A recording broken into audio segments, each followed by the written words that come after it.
Hello, everybody. Welcome into Sports by GSMC Podcast Network. I am your host, Jeremy Lapidus. Today is Tuesday, September 12th. Hope you all had a wonderful start to your day. We have a lot to cover here, including the Pac-12 being back from the dead, officially adding up to six total members after adding 4 from the Mountain West. We'll talk about what that looks like and what else they need to do to officially be a conference in 2026. Then we'll take a look at the Thursday night football matchup tonight, as we have a division matchup between the Buffalo Bills, who are traveling down to Miami to take on those Miami Dolphins.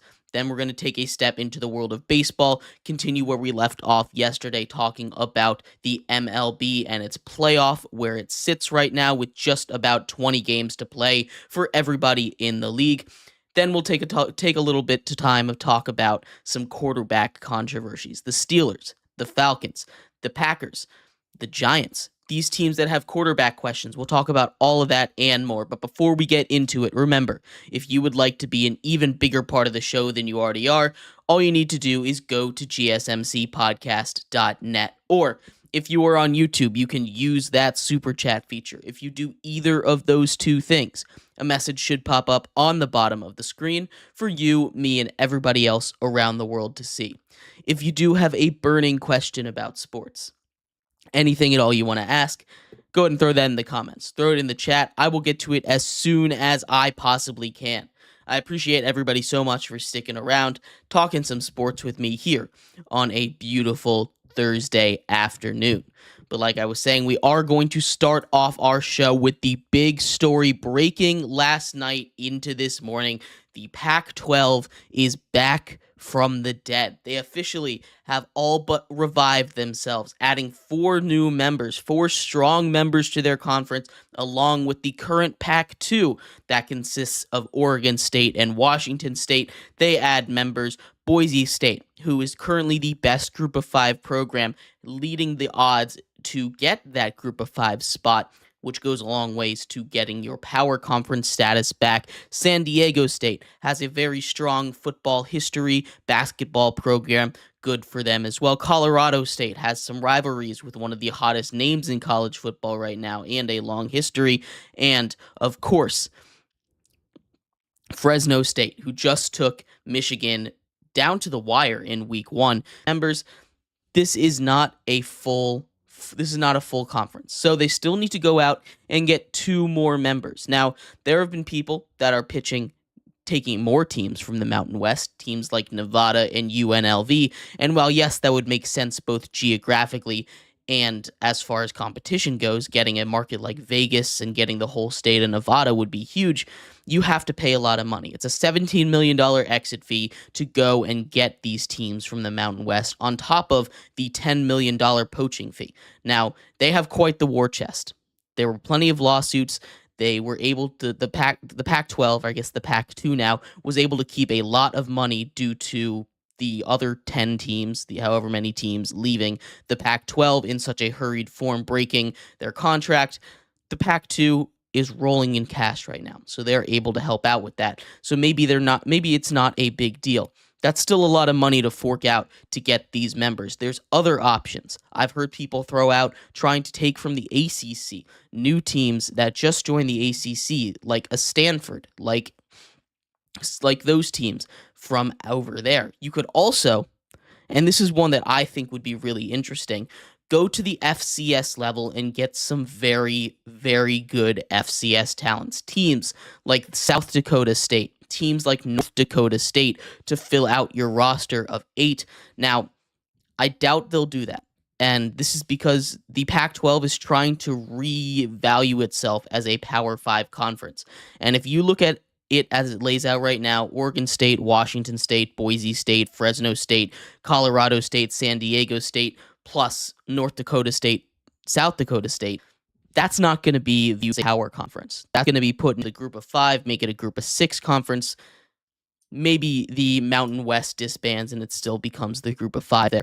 They do, and if they really want to become this Power 5 conference yet again, go out and get a Stanford. Would have absorbed the Pac-12 if they had negotiated a little bit better. They were They worked out a scheduling agreement for this year. Then they got a little greedy, from what I can tell. And the Pac-2 and the Mountain West, however, the negotiations failed. The negotiation failed. They no longer had a scheduling agreement. And then just days later, after that comes out, they poach 4 of their top dogs. They can completely kill the Mountain West if they take UNLV. If they take Nevada, the Mountain West would have just about nothing left to hold on to. Now, other options, you can try and take from another group of 5. You can avoid the geography thing, and maybe you go get a really good group of 5 program like Tulane down there in the south corner of that market. I've heard people throw out names like UTSA and Rice to get that Texas market. Maybe you go and you get a Texas State out of the Sun Belt, although that feels more like a lateral move for them, at least in my opinion. And I think many of these teams that are in the group of 5 already, especially a good group of 5 conference that is pretty strong, like an American or a Sun Belt, it doesn't feel like the Pac-12 to me is going to gain its Power 5 conference status back. That blow that it took by losing everybody, basically being declared dead as of last year, the brand is still good. And it's going to be easier to build back, but it's not going to get that immediate reputation as, oh, this is a Power 5 conference. They're going to have to do some work to get there. It's not just going to be like, hey, guys, we're back. Look at our logo. We're the Pac-12. Let us back in the club. It's not going to happen. They need to prove that they belong there, and that's going to be a tight, tough road for them to pursue. So as far as them luring some group of 5 schools or other group of 5 schools out, I'm honestly shocked. So many Mountain West teams decided to go with them. That being said, if they are just going to cannibalize the Mountain West, why not finish the job? I know it's expensive, but if you can get a UNLV, you can get a Nevada, you get that Vegas kind of market right there. That's where you can run your hub out of. It would just be really good for your conference. You get a strong foothold, and it keeps the geography together, which that's not a thing a lot of them have. They don't have to only have 8 teams. I think maybe they could get a UNLV and a Nevada and still go out and get some of the FCS programs like a North Dakota and South Dakota State. These 2 programs are very, very good. You keep that rivalry intact. It should be a lot of fun, honestly. The FCS has some good programs, and that's where I would recommend going if you just need to fill out your roster. But they want to be known as that Power 5. They want to be known as a Power 5 conference. They have their work cut out for them. I really don't think it matters who they grab. It's not going to happen day one. But let me know what you think, who they're going to grab. I would love to hear your thoughts on this. The Pac-12 is back from the dead, and that is exciting. The Pac-12 is a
Welcome back to Sports by GSMC Podcast Network. I am your host, Jeremy Lapidus.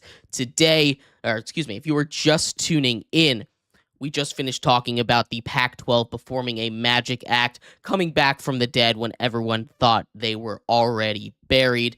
Very exciting for the world of college sports. I can't wait to follow up on that story. We'll keep you updated on everything in there. In this segment, we're going to transition a little bit into the world of NFL. We're going to talk about Thursday night football, a huge matchup, the first Amazon Prime game of the year between the Buffalo Bills and the Miami Dolphins. These two have had a lot of great battles between each other in the last couple of seasons. They're both very good. We have injury questions. We have a great game in Miami.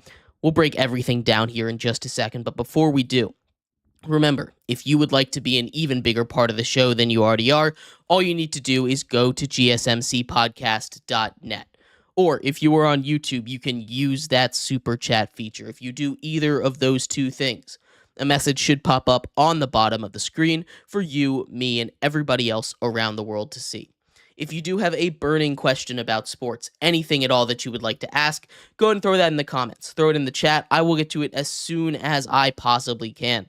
I appreciate everybody so much for sticking around, talking some sports with me here on a beautiful Thursday afternoon. But like I was saying, in this segment here, we are going to get into Thursday night football. A massive game to kick off the Thursday night football schedule between the Buffalo Bills, the defending AFC East champions, and the Miami Dolphins. Both of these teams had huge wins in week one. They both won in closer games than they would have liked. Miami had to come from behind against in-state rival the Jacksonville Jaguars. Then the Bills had to go toe-to-toe against a good Cardinals offense. Gave up a lot of points. Were able to come out with a win thanks to Josh Allen pulling some stunts. They also had to come from behind. They were down by 14 points early on in that game. But these two teams, division rivals, it always is a little bit more energetic. Excuse me. The Bills have been dominating this matchup, at least in recent history. They've won 4 straight games. They're 6-1 in the last 7 all-time meetings between these two teams, or between Tua and Josh Allen. They've just dominated everywhere, but this game I think is going to be very close. This is a much different Bills team that we've seen in the last 3-4 seasons. That defense is wrecked, especially in the secondary. And when you go up against a really good team in Miami, a really good offense in Miami, an offense that touts the speedster duo of Tyreek Hill and Jalen Waddle in the Miami Heat, it's going to be 96% humidity over there. That is not going to be a fun time for those Buffalo Bills used to the New York weather. It's going to be tough. Especially as we get later into the game, they might get worn down. We saw what the Cardinals offense did against these Buffalo Bills. We also saw what the Bills offense did against the Cardinals. Now, I think the Bills and the Cardinals are very similar teams. They both have great offenses, not great defenses. The difference is one has Josh Allen, and that's really what the game came down to. And there's a real chance that this Miami game could come down to it as well. Miami's defense was very impressive to me when I was watching it against the Jacksonville Jaguars. The Miami defense was able to hold them in the second half basically scoreless.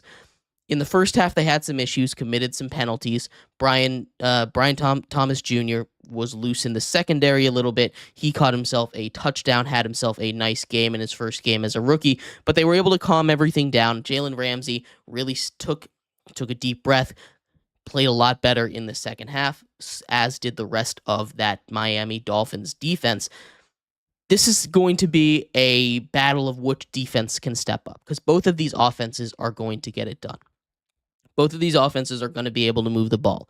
Whether the Bills have to rely on Josh Allen the whole time, whether they can go back to the run game, whether you get a bigger game from Keon Coleman, whether you get a bigger game from Dalton Kincaid, these guys that, weren't super involved in the offense, Khalil Shakir, these guys all have the ability to step up. We don't know where the ball's going to go to when he passes it or who that number one receiver is going to be. Seemed like Keon Coleman might be that guy, but we don't really know. They don't have that great wide receiving option. As far as the Miami Dolphins go, they started off sluggish. Tua was able to come back in that game. He still led the league in passing yards, 238 yards against the Jacksonville Jaguars defense that is kind of comparable with this Buffalo defense. Both their secondaries are bad. They both have some solid pass rushers up front. Von Miller is back for Bills. You have Gregory Rousseau, who won Defensive Player of the Week in the AFC for the Bills. Very impressive on a defense that honestly doesn't have that many bright spots outside of the pass rush. The Dolphins have a little bit of concern injury-wise, though. Devon Achane is a game-time decision, starting running back. Raheem Mostert already has been designated as out for this game. He's not going on IR, but he is out. A huge blow for a guy that scored 17 touchdowns for this team last year, although he wasn't very involved in week one, which was kind of a shock at least. They still have Wilson, who might end up getting the start, which is kind of crazy to think about Jeff Wilson getting a start in 2024. But if you're concerned about Achane, you don't have a better link available, maybe go pick up Jeff Wilson for this game. See what he can do for you if you like that matchup. As far as what I think this game what will happen in this game, the game script, like I said, it's going to come up against which defense makes that one play. Much like a lot of teams in the NFL did, it's going to be a tight game in Miami, but I think that weather is going to be tough on all these players, but a little tougher on Buffalo because they haven't been in it as long. I'm going to lean towards the Dolphins in this, but I definitely think this is a huge, huge division game. This is a close game. I'm still leaning the Dolphins. I think the spread is currently at 2.5. Maybe you take the Bills plus 2.5 there, but this is a toss-up of a game, honestly. I'm leaning towards the Dolphins to win in a close one. Final score prediction, Dolphins 30, Bills 27. So it's going to be a close game, at least in my opinion, and I think we're going to get a little bit of offense. But let me know what you think about this game. I'd love to hear your thoughts, who you have winning, why do you have them winning? Let me know. We're going to take a quick break here. When we come back, we're going to shift our attention to the world of baseball, talk about where everybody stands as far as the playoff races, as we have just about 20 games left for every team to play. So stick around for that. We'll be right back here on Sports by GSMC Podcast Network.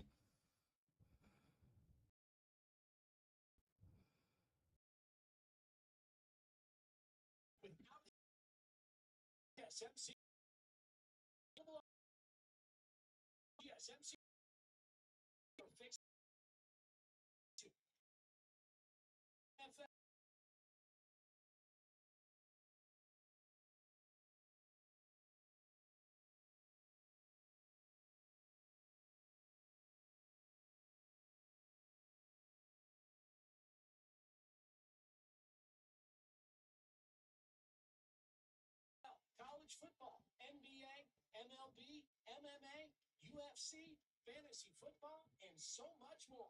GSMC Sports Network has shows running all day long, with new sports shows starting every 2 hours. Just like on your favorite cable sports channel, except GSMC Sports Network is absolutely free. Just search GSMC Sports Network on YouTube to catch one of your new favorite shows, like the GSMC College Football Podcast, Chip Shot Football Podcast, Hoops and Heels Women's Sports Podcast, GSMC Basketball Podcast, and so many more. Check it out for yourself. GSMC Sports Network, now available on YouTube absolutely free. Search GSMC Sports Network on YouTube.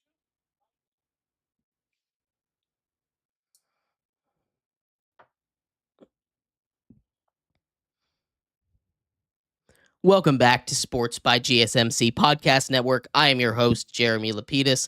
If you are just tuning in, we just finished going over the Thursday night football matchup between the Buffalo Bills and the Miami Dolphins. In this segment, we're switching gears to baseball. There are just about 20 games left in this season.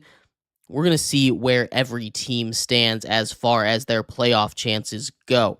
But before we do, remember, if you would like to be an even bigger part of the show than you already are, all you need to do is go to gsmcpodcast.net. Leave a tip or donation with a message in it, or if you are on YouTube, you can use that super chat feature to do the same thing. Excuse me. If you have a burning question about sports, anything at all that you would like to ask, go ahead and throw that in the comments, throw it in the chat. I will get to it as soon as I possibly can. I appreciate everybody so much for sticking around, talking some sports with me here on a beautiful Thursday afternoon. But like I was saying, in this segment, we are going to get into the world of baseball, specifically the wild card races. But before we get into that, we did have a new team eliminated last night. The Los Angeles Angels are the fourth team to be eliminated from the MLB playoffs. Not terribly shocking, but we're going to start to see a lot of eliminations start to come up as we inch closer and closer to the final games of the season. Looking at a couple of the division races before we get to the wild card races, in the AL, there's still a couple of tight ones. Obviously, there's going to be a battle between the Yankees and the Orioles. The winner of that one will most likely be the 1 seed in the AL, but don't blink now. The Cleveland Guardians currently are tied with the Yankees for the best record in the AL. Lots of things could happen there, but both of those teams should make the playoffs. It would be shocking if they did not. Right now, it looks like the Yankees who have been this slightly hotter team this recent stretch of games, are going to take an edge over the Baltimore Orioles, but there's only a 1.5 game gap. They both have just under 20 games to play, so lots can still happen. In the Central and in the West, it's still a close race. Seattle has been able to keep it close. They're 4 games back. Fading, though, again, with just about 20 games to go, it's not easy to make up 4 games. The Mariners still have a couple of games left against the Astros. They play a 3-game series against them coming up at the end of the month. But that's the second to last series of the season. So that's a way they can make up some ground, but it is definitely going to be tight. In the Central, the Twins and the Royals are still trying to keep up with the Guardians. The Guardians have a 4-game series against the Twins, but that's it in the division. So the Royals really need the Twins to win a couple of those games if they want to win the division. But again, we'll take a look at the wild card race as both of those teams currently sit at the top, at the 2 and 3 spots in the wild card. Turning our attention to divisions in the NL, none of these races are particularly close. The Phillies are running away with that division. It's a race for second place and a wild card seed between the Mets and the Braves. The Mets have taken it for just the second time all season. They have a lead in the NL wild card race. Can the Mets pull it off? Again, we'll talk about that in a second. The Cubs, 8.5 back of the Brewers. That division is all but wraps at this point. And then the same thing for the Dodgers. The Dodgers have the best record in baseball. Both Arizona and San Diego are within striking distance if something goes terribly wrong for them, but they're only continuing to heat up and get healthier. So I don't really see that division coming down to it. But as we get to the wild cards here, this is where it really gets interesting. Like I said, in the AL, the loser of Baltimore and the Yankees, whichever one of those isn't going to win that division, is going to come out on top when we get to wild card standings, and that's how it is right now. They're up 4.5 games on the second wild card spot, that being currently the Kansas City Royals, who are up 1.5 on their division rival, the Twins. Both of these teams have had their stretches of being incredibly hot and then becoming incredibly ice cold. Lucky for them, a lot of that coincided with the rest of the AL being cold at the same time.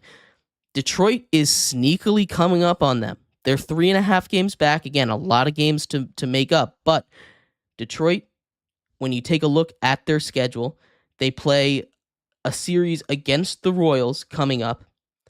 That is a huge one for their playoff hopes. If they're able to sweep the Royals in a 3-game series next week, they could be in line to potentially steal a playoff spot from one of these teams.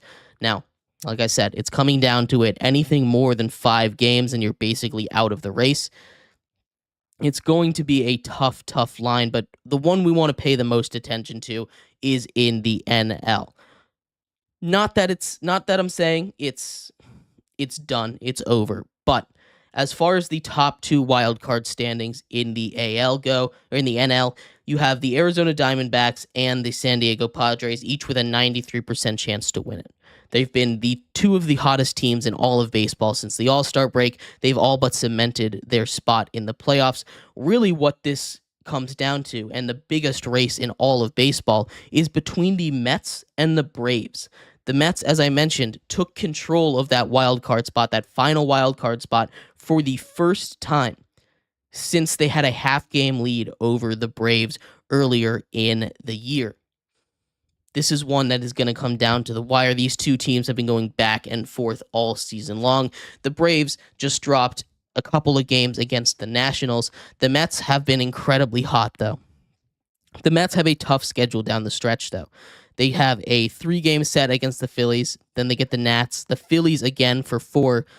Then a 3-game set against the Braves on the second to last series. So Phillies, Braves, and the final series of their season, they have to take on the Brewers, who are fighting for that best record in baseball right now. That's not an easy schedule. Only one team that is currently below 500. As far as the Braves go, it's a little easier. It's not the easiest, though. Up next, they have a 4-game set against the Dodgers. The Dodgers, who have one of the hottest teams in baseball, they're only getting healthier and better. Then they get the Reds, who don't sleep on the Reds. They have a lot of talent. They just haven't been able to put it all together. The Marlins, then at the aforementioned series with the Mets, which could be the one that decides playoff seeding. And then an important series for both the Braves and their opponent, the Kansas City Royals, to end the season. So this is not necessarily an easy schedule for either of these two teams. I will definitely say it is a much easier schedule for the Braves. The Phillies are only one team that can make the playoffs, while the Braves get to take on the Reds and the Marlins. The Marlins, who are one of the worst teams in baseball, although it is a division matchup, so we don't know how it's going to turn out. I am going to lean towards the Braves on this one. As far as this final playoff seed goes, it's a little unfair for the Mets because they didn't fight so hard, and Francisco Lindor has hit his way into the conversation to be MVP, right there with Shohei Ohtani, a race that seemed like it was all but over, but it's absolutely a conversation. Now, we'll get into award conversations later on when the season starts to wrap up a little bit more, but it's definitely going to be a tight race there for the NL MVP. I just think that schedule is brutal for the Mets against the Phillies in their last about 17 or so is not the way you want to go out, unfortunately. You look at the Nats as a bit of a respite, but the Nationals are a scrappy team, a very scrappy team, which you can never really count them out against any team. Took 8 of 13 against the Braves this season, so it's going to be interesting to see how this season ends. But let me know what you think is going to happen. I really think the baseball playoffs are all that's set, other than that last in the NL. I think the Braves are going to find a way to keep it. It depends if they're able to steal a game with the Dodgers, and if the Mets are able to steal a game with the Phillies. But like I said, let me know what you think. We're going to take a quick break here. When we come back, we're going to talk a little bit about quarterback situations around the NFL. Starting off with the Steelers, what Mike Tomlin has found himself in after Justin Fields wins a game he wasn't supposed to even start. So remember that. We'll be right back here on Sports by GSMC Podcast Network.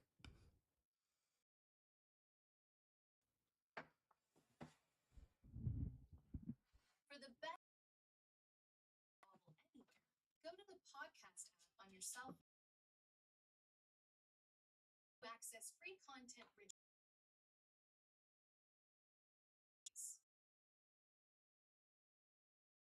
social media, weird news. Subscribe and download the GSM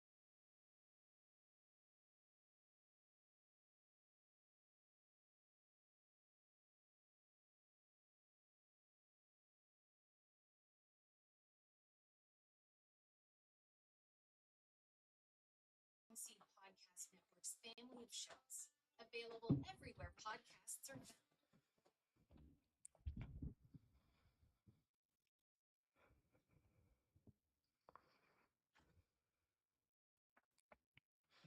Welcome back to Sports by GSMC Podcast Network. I am your host, Jeremy Lapidus. If you are just tuning in, we just went over the tightest race in baseball between the Mets and the Braves. The Mets have taken a lead in that final wild card spot for the first time Just the second time all season, the first time in over a month, they finally took a lead from the Braves after the Braves struggled a little bit in the nation's capital, and the Mets have been as hot as anyone else. In this segment, we're going to transition back to the world of football, specifically talking about quarterbacks. Lots of quarterback news, lots of quarterback controversies, none as uncertain, at least to me, as the one in Pittsburgh. So we'll start off with that in just a second. But before we do, remember, if you would like to be an even bigger part of the show than you already are, all you need to do is go to gsmcpodcast.net. Or if you are on YouTube, you can use that super chat feature. If you do either of those two things, a message should pop up on the bottom of the screen for you, me, and everybody else around the world to see. If you do have a burning question about sports, anything at all that you would like to ask, go ahead and throw that in the comments, throw it in the chat. I will get to it as soon as I possibly can. I appreciate everybody so much for sticking around, talking some sports with me here on a beautiful Thursday afternoon. But like I was saying, we are going to get into the quarterback controversy, starting off in Pittsburgh. The Steelers have found themselves in a very, very interesting spot. They brought in two quarterbacks who, for my money, are at a very similar level. One's near the beginning of their career, one's near the end. Russell Wilson was named the starter out of the preseason. Then, before week 1, he's dealing with a calf injury, which puts Justin Fields in the position to start, heading down to Atlanta, a team he was rumored to go play football for in that whole trade saga with the Bears this offseason, ends up in Pittsburgh. First game in Atlanta, he wins 18-10. No touchdowns were scored. He didn't look too impressive, but the most important thing is he didn't turn the ball over. He ran the ball with effectively running, like we all knew he's capable of doing. But as far as moving the ball through the air, it wasn't quite there. And you could blame that Atlanta defense. Atlanta has a solid secondary. But Justin Fields did his job. Of course, he was only in there because Russell Wilson was injured. But it seems like he's in line to start again. Mike Tomlin came out in a press conference today, or earlier this week, and said, we're going forward with Justin Fields for now. In a quote today, Russell Wilson said he feels ready, he feels good to go from his calf injury. So once again, we have a decision to make. Is this going to be ride the hot hand kind of situation? You've started Justin Fields as a backup, and he won a game. This time they're taking on the Broncos. Do they switch over to Russell Wilson if he's healthy? Did Justin Fields play well enough to earn that starting job, even if he is healthy? And that's really those are the biggest questions that we have to answer here as we're taking a look at the Steelers. The Steelers defense is going to play awesome, right? TJ Watt did his thing. He was a game wrecker and really the reason they won that game. The Broncos aren't going to be a world beater offensively. We saw what Bo Nix was. As far as deciding who's going to be the starting quarterback, neither of these two guys really separated themselves in camp.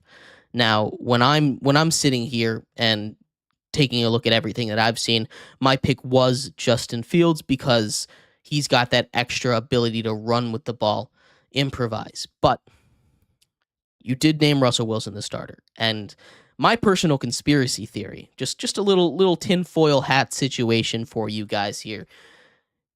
Russell Wilson isn't really that hurt. There's a reason that he was in full pads on the sideline. He was ruled out inactive.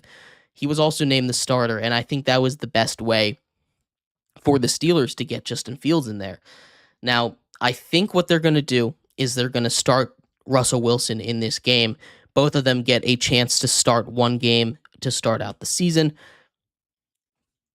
Then they're going to make their actual decision. Now, that's probably not the best way to do it, but we saw Justin Fields get a sloppy win against what I thought was going to be a good Atlanta team, and we'll get to their situation actually a little bit in the next segment.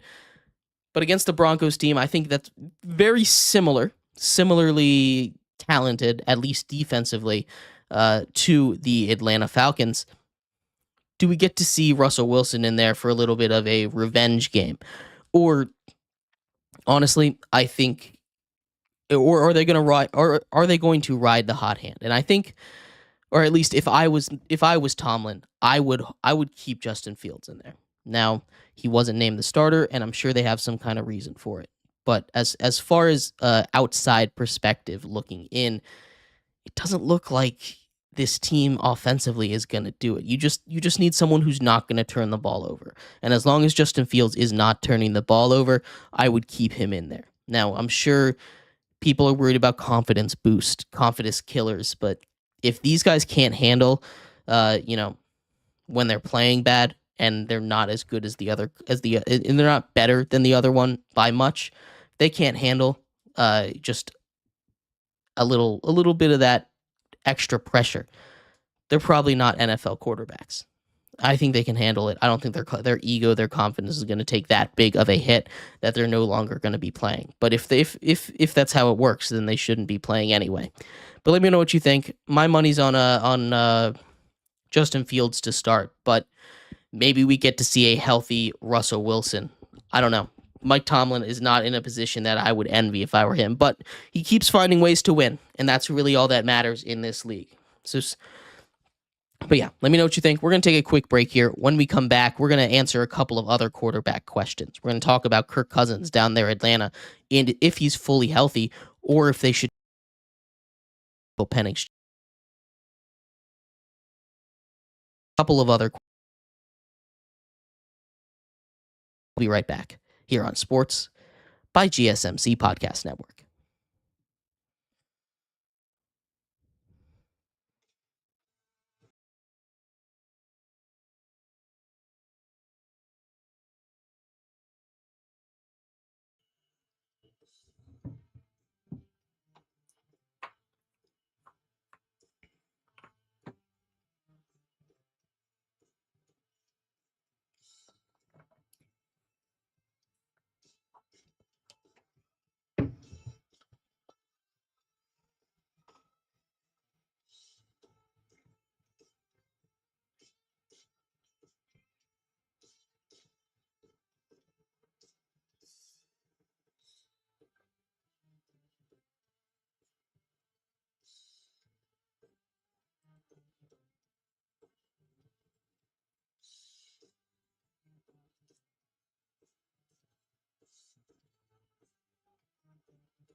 Welcome back to Sports by GSMC Podcast Network. I am your host, Jeremy Lapidus. If you were just tuning in, we just finished going over the Steelers quarterback situation. We're going to stay in the NFL for this one, talking about some other quarterback situations around the league that have some intrigue to them. But before we get into that, remember, if you would like to be an even bigger part of the show than you already are, all you need to do is go to gsmcpodcast.net. Leave a tip or donation with a message in it. That message should pop up on the bottom of the screen for you, me, and everybody else around the world to see.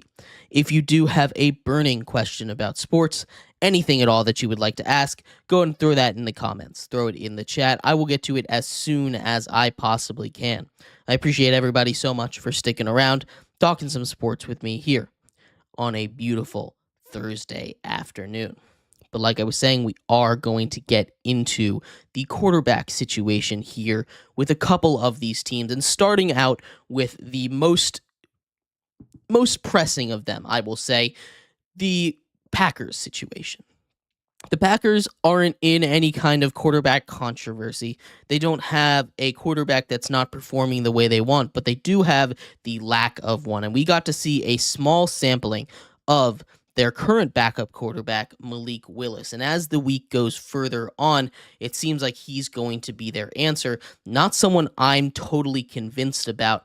There is still a couple of options out there on the free agency bubble, including former Titans quarterback, former Dolphins quarterback, Ryan Tannehill. This is a guy that, while yes, he's not the same quarterback that he was when he was leading the Titans just 4 or so years ago, he's still a guy that I would trust more than Malik Willis. Malik Willis was drafted in a famously weak quarterback class, headlined by himself out of Liberty and Kenny Pickett out of Pitt. Both of these guys no longer on their team. They didn't make it past their rookie contracts. Kenny Pickett now a backup on the Eagles. We got to see, like I said, a couple of plays of Malik Willis, and he certainly did look better than he has this preseason, which is why the Packers traded for him, cut all of their other backups at the cut deadline for him. He has the rushing upside. That's something he's always had. His decision-making, he holds the ball for too long, though, as far as Malik Willis is concerned, and he hasn't been the most accurate quarterback. We got to see him start a little bit his rookie season, and disaster would honestly be a little bit too nice of a way to describe it. That's the guy they're turning to keep them in the playoff hunt against a couple of really, honestly, tough opponents. The Packers, as their schedule continues, take on the Colts, the Titans, the Vikings as their next 3 weeks. If we extend this all the way out to 6, after the Vikings, they have the Rams on the road, the Cardinals, and the Texans. There's not too many easy wins in there. The Colts, we've seen their upside with Anthony Richardson. The Titans, I'm not going to say it's an easy win, but because that defense is solid, and if you can't move the ball at all, I don't think they have the same kind of defense as the Bears do to score by itself, right? The Vikings showed that they're not just an easy out against the Giants. The Rams are definitely a dangerous team. The Cardinals offense too. I mean, that's not a team you really want to mess with. And then the Texans. I mean, that one's kind of self-explanatory. These next 6 games, if you start off 1-6, as you are very much prone to do, 2-5, you're all but out of a playoff race. Now, you are in an NFC, a conference that you could probably win 9 games and do it, and Jordan Love showed in the back half of last year that they can go on a little bit of a run and still be in playoff contention, but you don't want to have to go on a run there. The Packers are a team that, while they can do it, they can survive this. It is possible to survive. I don't know if I want to throw all my hopes on a guy like Malik Willis. Now, again, what I would do if I'm the Packers is I go out and I get Ryan Tannehill and have a quarterback competition for that backup spot. But also, I don't think it's going to make too big of a difference.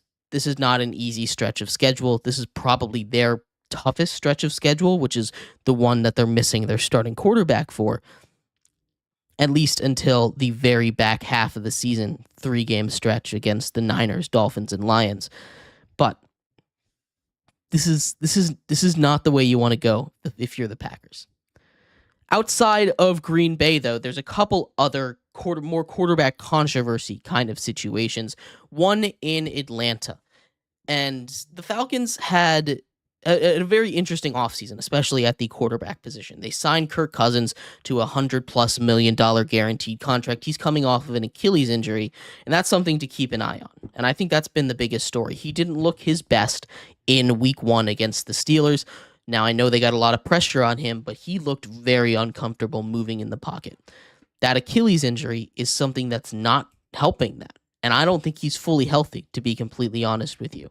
Taking a look at what he had been doing in the past as far as his footwork, the way he starts out the snap, it's completely different. He always was a play-action quarterback. He was in the pistol a lot more than ever before in his career. The play-action percentage was a lot lower than any other time in his career, and maybe that's just the offensive system. But what Kirk Cousins has always specialized at is that play action, the ability to, move around in the pocket just a little bit. He never was a scrambler. But the loss of his mobility just completely is really taking a toll on this team. The limited amount of time that we saw Michael Penix in the preseason, and again, I know it's the preseason, but he looked really good. You draft him with the 8th overall pick after, you sign Kirk Cousins. Kirk Cousins isn't fully healthy. And I'm not saying you start Michael Penix and you never look back, because I think that is the wrong decision. I think you seriously consider that Kirk Cousins is not fully healthy yet. He needs a little bit longer to get his mobility back. And you give a game to Michael Penix. The Falcons, you take a look at their upcoming schedule here. The Falcons have the Eagles this week, the Chiefs, the Seahawks. But these next 2 weeks, the Eagles and the Chiefs, that is not a fun cuts. Maybe you don't throw Michael Penix to Wolves here, but Kirk Cousins didn't look like himself. Kirk Cousins did not look like the kind of quarterback that could play like the Pro Bowl level guy that we know he is. Not saying he's an MVP level guy. He's a guy that, can take your team to the playoffs, can take a mediocre team to the playoffs, and that's what the Falcons are. But he needs to be able to move. He needs to be able to have that amount of mobility that he had before. The other Achilles quarterback, and Aaron Rodgers, look too differently. There was a rollout in the third quarter, rolling out the left, something he's done a million times, a little spin rollout, where he looked like he was hopping along. Maybe they are bigger than I and many others were taking into consideration, or maybe it's just he's not yet. Time will tell. I don't think it's time to make a switch yet, but if he looks that bad in these next couple of weeks, it's time to really make a decision. Maybe week 4, week 5, we see Michael Penix suit up for the Falcons. See what he can do. See what the rookie can do with this team. The last one I wanted to cover is more defending one, because we had Daniel Jones look. Maybe we can see him have one of these games that, have people believe in his upside again. A legacy half like he had against the Arizona Cardinals last year before he got hurt the next game. But we'll see what happens. I'm not saying Daniel Jones is a great quarterback, but I definitely think the amount of hate that's been put on him really this entire offseason just isn't it. Honestly, I think really just it's too much, and people need to calm down just a little bit. He's not a great quarterback, but he's also not the worst quarterback you've ever seen. He's not the worst quarterback in the NFL. He's better than Bryce Young. He's better than Deshaun Watson is playing right now. It's kind of a mess. But we'll keep an eye out on these quarterback situations. Let me know what you think of all of these situations. Tomorrow, we're going to break down all of the games in college football, the major ones, NFL. We're going to go through the full slate, break down Thursday Night Football, and, of course, talk about our MLB power rankings as we get down the stretch. So tune in tomorrow for all of that. I appreciate you all tuning in to today's episode of Sports by GSMC Podcast Network. I have been your host, Jeremy Lapidus. Hope to see you back here same time, same place tomorrow. You all have a good one. Bye-bye.